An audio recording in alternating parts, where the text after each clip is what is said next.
Hey, what's going on, everybody? Welcome back to the channel. In this video, we are looking at the NBA PrizePicks props for Thursday, January the 5th. We have only a handful of props posted right now, but I still have 6 I want to share with you guys. So let's get started. As always, if you enjoy the videos, appreciate the like button. Subscribe if you haven't already. Yesterday's props went 4-2. Hit the over points on CJ McCollum, over PRA on LaMelo, Kyrie Irving. Buddy Hield killed his points and rebounds. Missed it by 1 point on Trey Murphy. We needed 15. He gave us 14. And Randall missed it by 3 points and rebounds. We needed 41. He gave us 38. It was a bit cold from the three-point line. And it was a Jalen Brunson show last night for the Knicks. However, if you mixed and matched these 6 picks yesterday, or even if you ran a 6-pick flex, you at least got some of your money back. So I'd love to see another day. Let's get it today. I was thinking about doing some PrizePicks content on the website, maybe starting next month for NBA if you guys are interested, and maybe you can throw in some other sports. I was going to wait until Pennsylvania gets approved for PrizePicks, but I don't know if that's ever going to happen. So I'll at least be able to tail on sports books. So let me know if you guys are interested in the comments section, and I will consider doing that, adding that next month. But starting with these 6 picks, first one we're looking at is Luka Doncic, over 52.5 points, rebounds, and assists. He's been on absolute fire over the last week and a half, having some of his best career games. And some of these matchups were pretty soft, going up against Houston twice, going up against the San Antonio Spurs.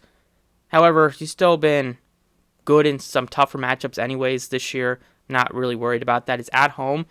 Boston, their defense can sometimes be suspect. We saw last game giving up 150 to an SGA-less Thunder team. So it's a bit fluky at times for them. It's in Dallas. Luka's been seeing good minutes recently. 41 last game, 37 previous game. He played 47 in OT against the Knicks, 42 on the 23rd against the Rockets. Flirting with triple-doubles every day. Sometimes he'll flirt with 50-plus points easily. And going up against the Celtics, the time that he played them this year, he did have a very good game. He put up 42 points, 8 rebounds, and 9 assists. So if you add that up, that would be 59 PRA. And like I said, he's just been so good recently. I really think this could get bumped throughout the day, especially on a 4-game slate. I feel like a lot of people will be going to the GOAT in Luka Doncic.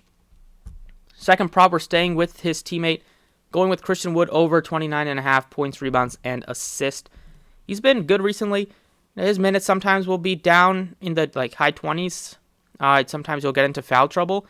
But in close games, with the way that he's been playing, he can occasionally get you mid-30s in minutes. Matchup against Boston isn't as bad as it seems. You should have the advantage over Al Horford. He's seeing more rebounding opportunities, starting at center, and expect them to kind of do that today. Once again, against Al Horford, he should have the advantage. Horford's been kind of slower this year defensively and struggling a bit. He'll probably have a little tougher matchup once Robert Williams gets in there, but he might be able to push Robert Williams out to the three-point line and have success that way. Once again, he's only played, just like Luka Doncic, they've only played the Celtics one time this year. In that game, he played 34 minutes. He gave you 26 points, 12 rebounds. So that would be 38 PRA. And over his last, as you see, he's hit this in 4 of his last 5 games. He's missed it a previous few games before that. He missed it, if you look past the 25th, he missed it against his former team Houston, missed it against both Minnesota times they faced, and then he hit it against Cleveland and Portland. So sometimes it'll be up and down for him, but he's definitely a guy that will give you rebounds, give you points, and the assist will be definitely a bonus. Sometimes he'll give you a couple, sometimes he'll give you 4 or 5.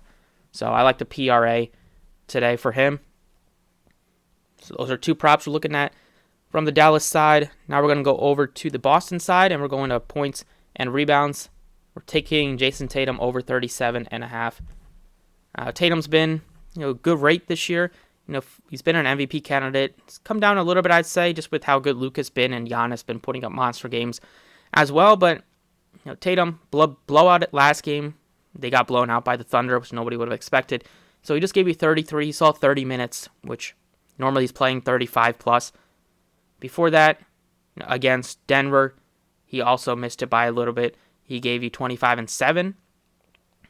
So coming off of a couple of not bad games for Tatum, he still gave you 25 plus points in both of them. But this one should be a marquee game. Going up against Luka Doncic, you probably expect Tatum try to go back and forth, try to still keep himself in the running for MVP. I mean, if Luka dominates Tatum in this one, or if they dominate the Celtics and Tatum struggles, He's probably out of the MVP race, I'd say. So Tatum's going to probably try to have a really good game. Before that, he gave you 40 against the Clippers, points and rebounds. He gave you 46 against Houston, 48 against Milwaukee, 38 against Minnesota, 46, 38, 53. So before his last couple of games where he's missed it, and one of them was due to less minutes, he's hit this in 1, 2, 3, 4, 5, 6, 7 out of his last 9 games. So definitely think that today, in what should be a competitive game against the Mavs, we can look to going with Jason Tatum's points and rebounds. Next, we're going to the projected points board, and we're going with Jamal Murray over 17.5 points.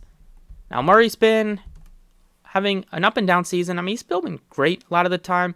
Sometimes, just with how many guys the Nuggets have to score the ball, you could see some less shot attempts, but when he's on, he's going to be aggressive and he's going to shoot.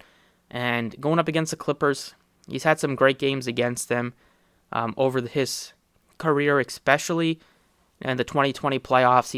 He had some monster games against the Clippers. If you look at his game log, last couple of games, he's just played he just scored 14 minutes or 14 points in each of the last 2 games, which was against the Miami and Minnesota. Before that, he was giving you well over 50 in the previous games. In some tougher matchups, Phoenix is still good defensively, even without Booker, and Portland.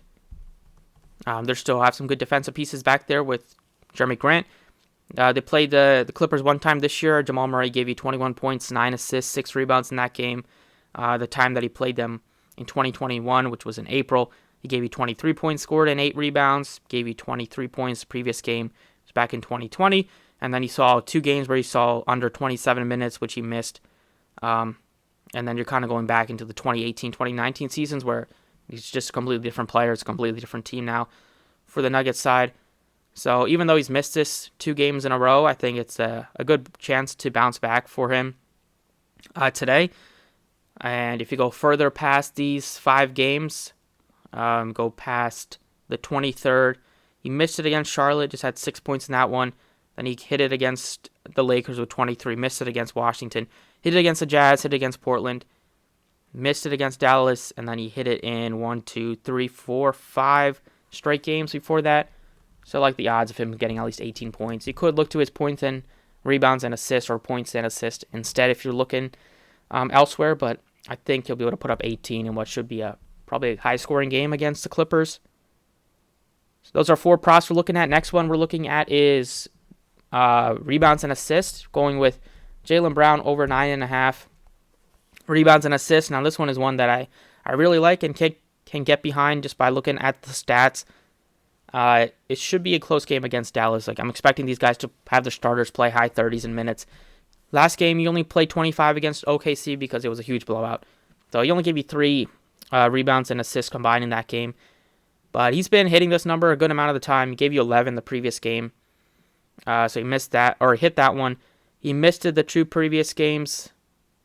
Actually, the last 3 previous games, missed that before Nuggets. So he had 9 in 2 out of the games. Then he gave you 10 against Minnesota on the 23rd. He gave you 12 against the Pacers. 14. Missed it against Orlando. 20 against the Lakers. Missed it against Clippers. And he gave you 12, 10, 16, 12, 19, 12 in the previous games. Going back to the end of November. So if you go back to his last 17 games, he's hit this over in 11 of 17, which is about 65%. A couple of them have been really bad. Some of these have been really good. So he is a little volatile. But in games that he should see high minutes and should be probably see over 35 easily. Expected him to probably not only have a good game shooting and scoring, but I think he'll be able to chip in with some peripheral stats, especially against a Dallas team that, rebounding wise, with Christian Wood there, they're a great rebounding team. But, Wood likes to shoot a lot of 3, so they don't have just a center that likes to just stand there. Could see some more offensive rebounding opportunities for some of these Celtics guys. And should be a good game with a lot of possession, so you should see a good amount of defensive rebounds as well. So those are 5 props, and the final one we're going to one is turnovers. And taking the under on Al Horford's half a turnover. Now, this might be just due to not having a ton of props that I like right now. Just not a ton of options. I mean, these props that I have in here I do like, but not a ton of options to pick from. However, if you're just looking at the numbers, this one is probably one of the best ones to hit out of a good amount of these, just based on the percentages. He hasn't had a turnover in 6 straight games. You know, his minutes can be down also, just with Robert Williams coming back. And against Dallas, we'll see if they decide to put Williams on Wood more. If Horford struggles. But he hasn't had one turnover in 6 straight games. He had one against Orlando. And then you have to go back to Brooklyn, where he didn't have any, so that's 7 of his 8. He had a couple against Miami, so that's 7 of 9. Didn't have any against Miami before that. 8 of 10, 9 of 11, 10 of 12, 13, or 11 for 13 before that. So in his last 13 games, he's had 0 turnovers in 11 of them. With the minutes coming down a little bit, with his role just catch and shoot, rebound, not really handle the ball much. I like his chances to hit the under. So that's what I got for you guys today on PrizePicks, taking the over. 52.5 PRA on Luka Doncic, over 29.5 PRA. Christian Wood, over 37.5 points and rebounds for Jason Tatum, over 17.5 points. Jamal Murray, over 9.5 rebounds and assists for Jalen Brown, and under half a turnover for Al Horford. Thank you for watching. Best of luck, and I will catch you all next time.